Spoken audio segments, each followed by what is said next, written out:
Hello friends, তোমরা নিশ্চয়ই জানো এখন অম্বুবাচী লেগে আছে। আর এই সময় নাকি আম, কাঁঠাল, দুধ এসব খেতে হয়। তো শ্বশুরবাড়ি থেকে এক দেওর এসে গাছের এই আশফল, কাঁঠাল এসব দিয়ে গেল। ও মা, এদিকে আবার কর্তামশাই দেখি এত বড় কাঁঠালটা এনে হাজির।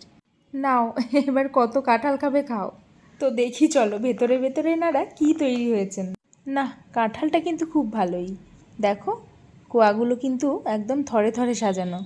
কোয়ার সাইজ যদিও একটু ছোট, কিন্তু মিষ্টি আছে ভালোই।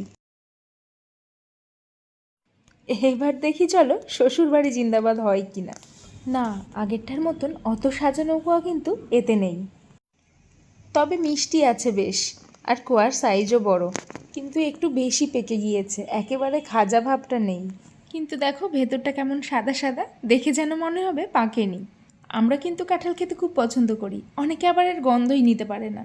তোমরা কারা কারা পছন্দ করো জানিও কিন্তু কমেন্টে। আর এই দেখো শ্বশুরবাড়ির কাঁঠালটা কিন্তু এই কোয়াগুলো হয়েছে, আর অন্য কাঁঠালটা কিন্তু এই যে প্রচুর কোয়া হয়েছে।